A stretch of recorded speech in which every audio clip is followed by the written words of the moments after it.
Despite the new climate strategy, some critics are saying that more needs to be done. I'm joined now by Peter Preble. He is a board member with the Saskatchewan Environmental Society and a former NDP MLA. Thanks so much for taking the time to chat today, Peter.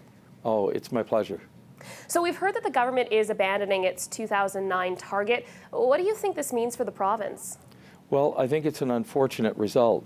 Really what's happened is that over the last 10 years, we haven't had the public policy put in place to reduce greenhouse gas emissions in Saskatchewan. They've basically gone up more than 9 million tons per year between 2009 and the present.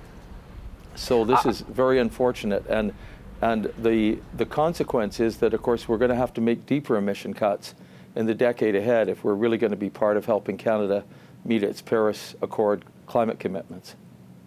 Well, Peter, the government says it does have a new plan, its Prairie Resilience Climate Change Strategy. What's your impression of this newer strategy? Well, this newest strategy isn't really going to help very much. It's really going to get us back just a little bit better than to where we were in 2009 when we set these targets. It's basically going to result in a greenhouse gas emission reduction of about 13 million tons in Saskatchewan if it's fully implemented. And really, the requirement to meet our share of the Paris Accord commitment that Canada has made would be a reduction of 30 million tons by 2030 annually.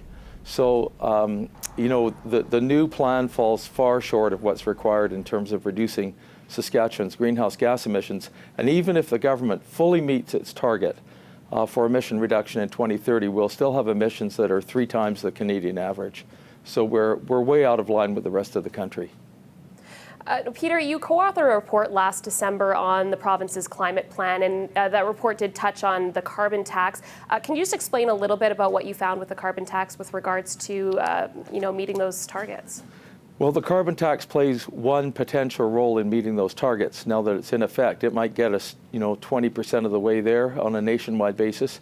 But what the provincial government does is really important as well. A lot of the levers for greenhouse gas emission reduction lie with the provincial government. For instance, we could phase out coal-fired power stations in this province, like Ontario has done.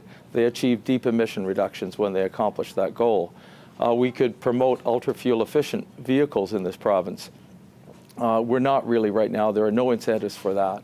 So those are just little examples of what the provincial government could be doing to encourage emission reduction. We need to get serious about this in every sector of the economy.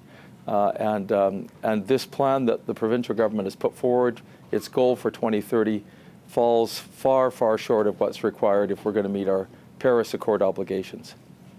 I wanted to ask you, climate change is becoming a very contentious issue, especially here in the prairies. What do you think needs to happen to change the conversation or change the way the conversation takes place? Well, I think, we really need to start seeing climate change as an emergency, a climate emergency. We hear other countries talking about that. We're not experiencing emergency circumstances in Saskatchewan, but the World Health Organization, for instance, has declared climate change to be a global health emergency because it's seeing the spread of infectious diseases and mosquito-borne illnesses around the world as climate change impacts a lot of countries on the earth. It's also, the World Meteorological Organization is warning that we're looking at a lot more extreme events in the future if we don't act now to reduce greenhouse gas emissions. Already, the UN is saying we're facing one major extreme weather event emergency each week in the world.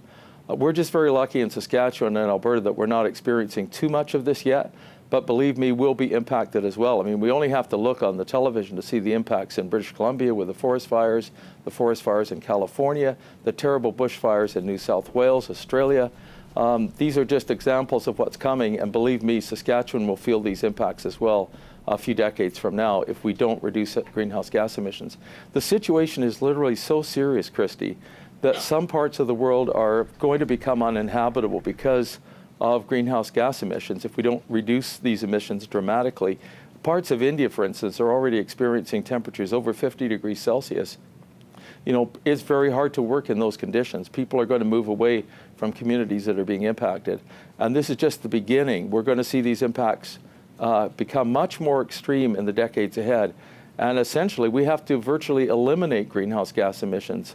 In other words, phase out fossil fuels by mid-century if we want to avoid really catastrophic effects from climate change. And the failure of the government of Saskatchewan to achieve any emission reduction is just going to make that task so much harder in the decades ahead. All right, well, thank you so much for your insight on this today.